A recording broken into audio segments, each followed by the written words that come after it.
At the convergence of Sturgeon and Pigeon Lake, in the heart of the Kawarthas, Bobcaygeon is more than just a scenic destination. It's one of Ontario's earliest inland settlements, with a rich and layered past.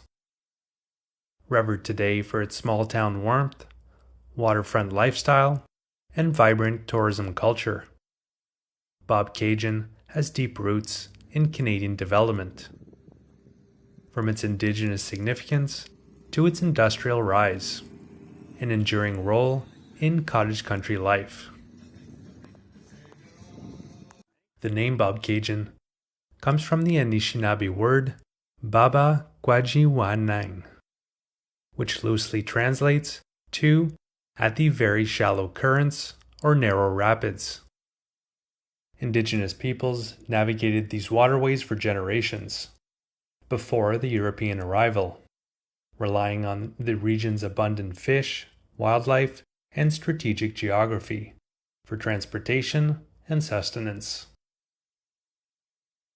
In 1832, Thomas Need, an English immigrant with ambition and vision, saw economic potential in the natural geography of the area.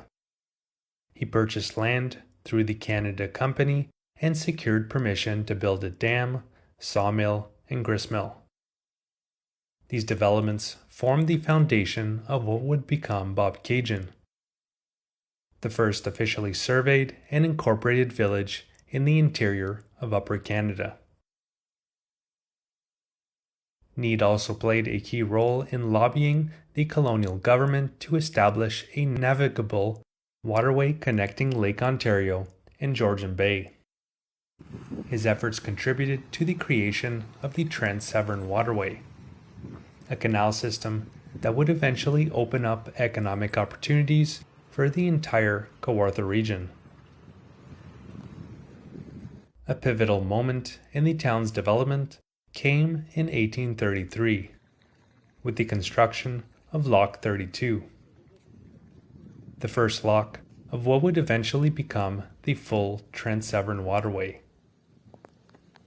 At a time when roads were rudimentary and railway connections non-existent, water travel was essential for transporting goods and people.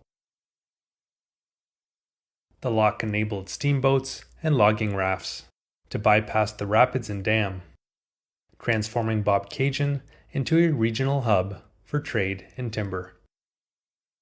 Lock 32 remains a centerpiece of the town, not only as an engineering landmark, but also as a charming tourist destination. Visitors can watch boats rise and fall with the water levels, or stroll along the adjacent John Egan's Walkway, named after the long-serving local member of provincial parliament.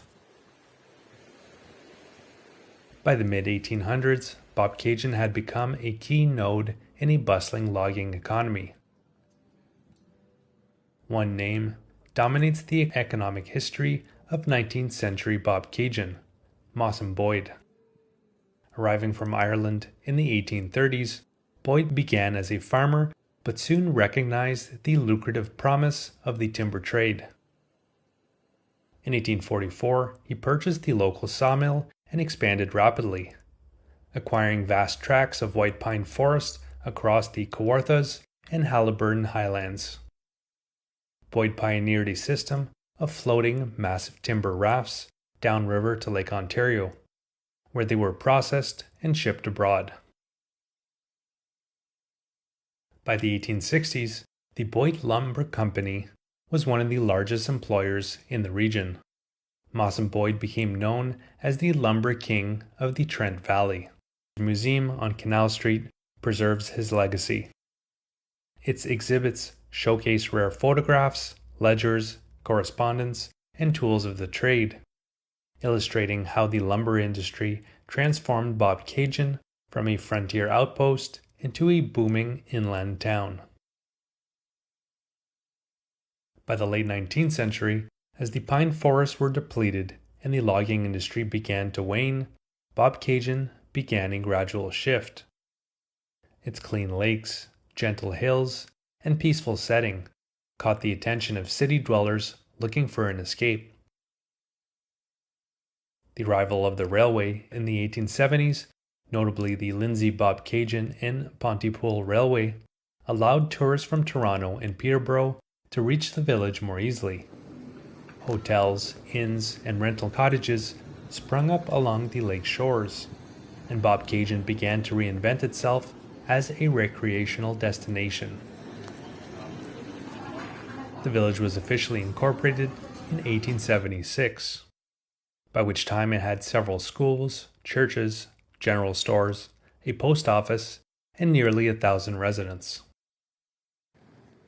Through the early 20th century, while the economy diversified into farming and small-scale manufacturing, the real boom came from tourism. Vacationers arrived by rail or steamer, many of them repeat visitors, who would go on to build summer homes. This trend intensified after World War II, with the rise of car culture and highway expansion. Bobcaygeon's position as one of Ontario's most beloved cottage communities was immortalized in 1998 by the Tragically Hip, whose haunting song, Bobcaygeon, cast the village into the national spotlight. For many Canadians, the name evokes not just a place, but a feeling. Quiet evenings on the dock, the northern lights shimmering over the lake, and the slow rhythms of rural life. Bobcaygeon is more than just a weekend getaway. It's a living historical site, a cultural icon, and a community with enduring heart.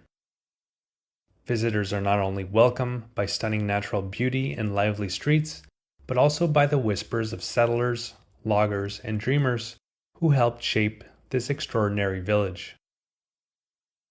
Whether paddling across calm lakes, wandering through time-worn buildings, or simply enjoying a sunset over the loch, Bobcaygeon offers a timeless Ontario experience where history flows as surely as the water through Loch 32. I hope you've enjoyed this video. This channel has a lot more videos of cool places in Ontario that you can all find in the playlist that is linked in the description below this video. You can also find on this channel's playlists videos of all the different countries throughout North America, Central America, South America, Southeast Africa, and Central and Eastern Europe. So I have a playlist of all those countries that I've visited available on the channel. And if you'd like to follow my continuing adventures, you can click on the red subscribe button and click on the bell to be notified when new videos come out. Alright, so I hope you enjoyed. Have a good one.